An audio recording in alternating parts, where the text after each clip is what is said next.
Hello and welcome back to Scholastically Natalie, where by special request of H, we're going to continue with Into the Land of the Unicorns by Bruce Coville.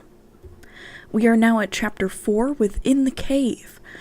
Since last we read Chapter 3, Kara had arrived in Luster, the land of the unicorns, after jumping off the bell tower of the cathedral, using the special amulet that her grandmother gave her. Now, when wandering around the woods, lost and alone, she encountered a strange, soggy creature that attacked her, knocked her out, and seemingly stole her amulet. And now we are here, in the cave. When Kara woke, she was in a cave. Almost instantly, as if by reflex, her fingers flew to her throat. The amulet was gone. The horror of that discovery distracted her for a moment from the hot patch of pain throbbing in her side. She would be trapped here forever. Even worse, she had let her grandmother down. She clamped down on the panic. She was alive, and that was the first thing.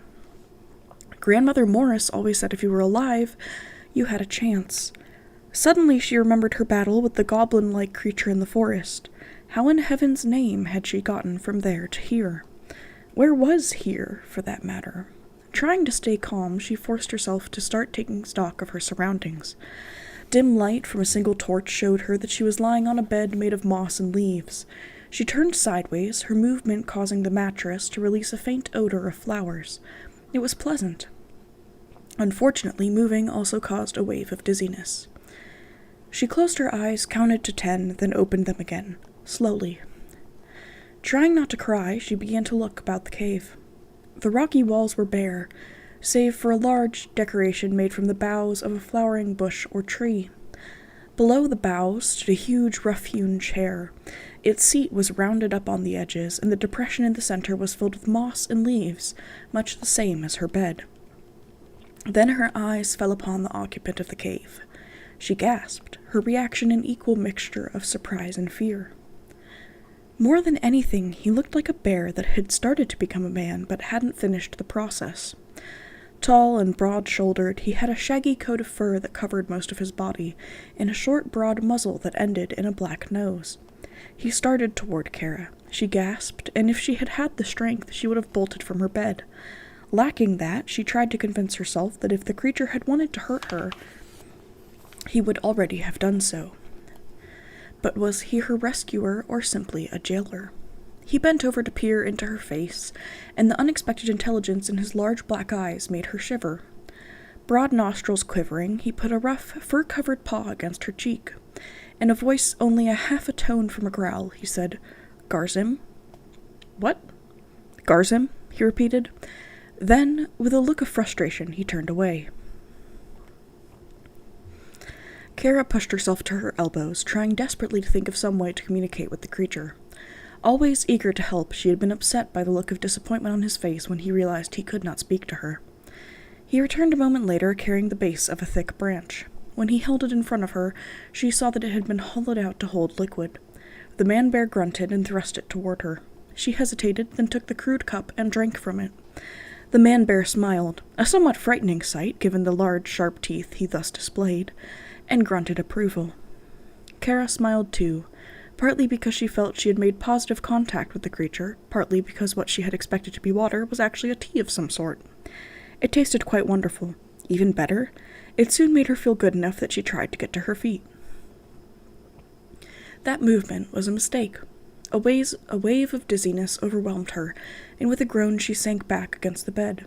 The creature made a sound of distress, and bent over her. "Don't worry," she mumbled. "I'm all right." The absurdity of claiming she was all right when she couldn't even stand made her remember her grandmother's frequent claim that she, Kara, would claim she was all right even if she belonged in a hospital.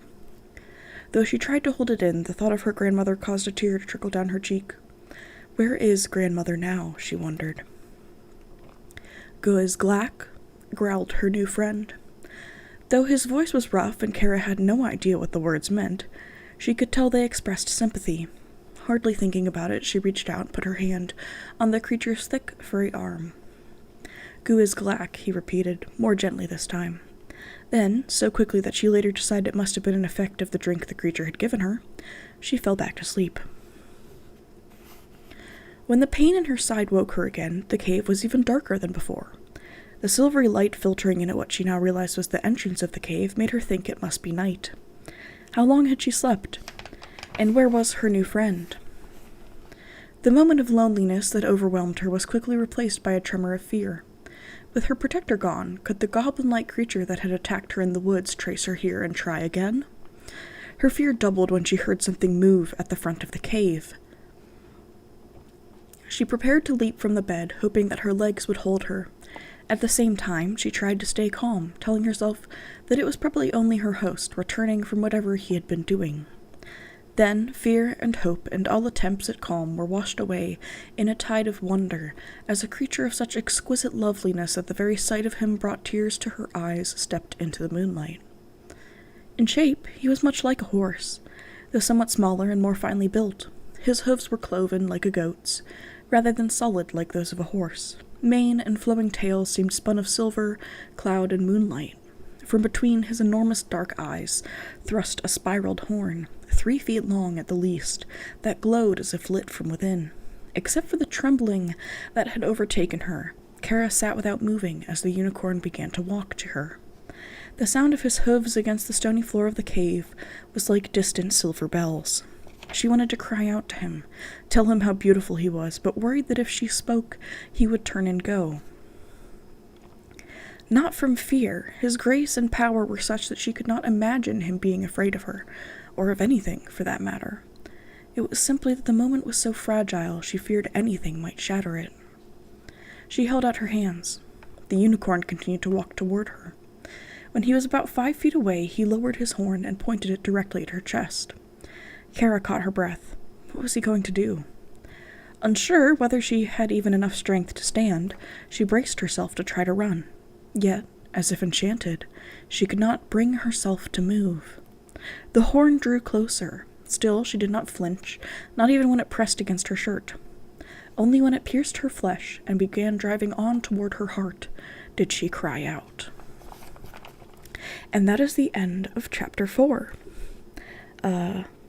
H, who specially requested it, I can't even remember if I said that earlier. I hope that is good. I'll read Chapter 5 too. Hopefully you enjoyed it. I remember reading this, and I'm sitting here wondering if I've already read Chapter 4 out loud because all of it's so familiar to me, but I also know that I already read it to do my book review on it, so it's a mix of, did I do this already? But anyways, regardless, if it is a repeat, I'm very sorry, and if it's not a repeat, I'm happy to read for you guys again. I'll be recording Chapter 5 soon, and we'll load that baby up. And then after that, if you guys would like more reading, maybe of Lovecraft or something else, or more writing, whether it be journal prompts or what have you, let me know. I love hearing all of your opinions, even if sometimes I ignore them.